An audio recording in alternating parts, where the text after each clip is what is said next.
మంచికైనా చెడ్డకైనా మనోడు ఉండాలంటారు. అందుకే చుట్టాలు ఉండాలి, అందరితోని మంచిగా మాట్లాడాలి, దోస్తులు ఉండాలి, చుట్టాల ఇండ్లకు వచ్చుడు పోవుడు ఉండాలని చెప్తారు. కానీ బయట వాళ్ళని తీసుకొచ్చి మనం ముచ్చట్లని చెప్తామా? చెప్పం కదా.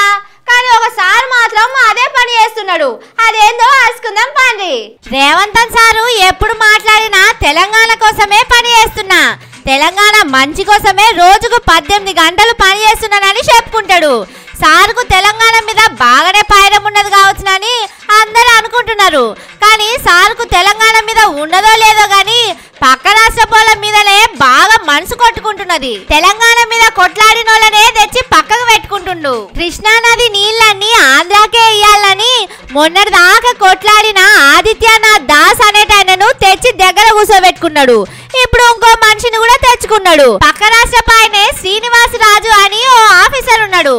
ఆయనను తెచ్చి సర్కారుల సలహాదారుని లెక్క పెట్టుకున్నారు. ఆ ఆఫీసరు తిరుపతి గుడిలా చాలా వద్దు పని చేసిండు.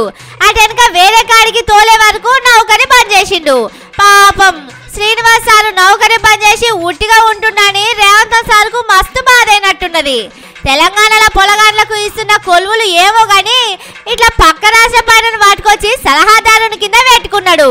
నౌకరీలకెళ్ళి దిగి 10 రోజులు కాకముందే తీసుకొచ్చుకున్నాడు సారు.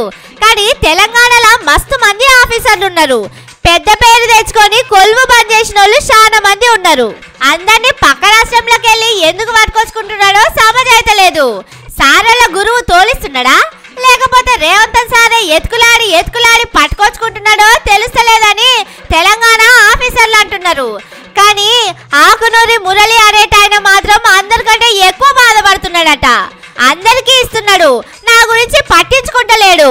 పోయిన సర్కారోళ్ళ మీద ఎంత లొల్లి చేసినా, కాంగ్రెస్ కోసం ఊరూరు తిరిగి ప్రచారం చేసిన అయినా నన్ను దేక్తలేరని నిద్ర కూడా సరిగా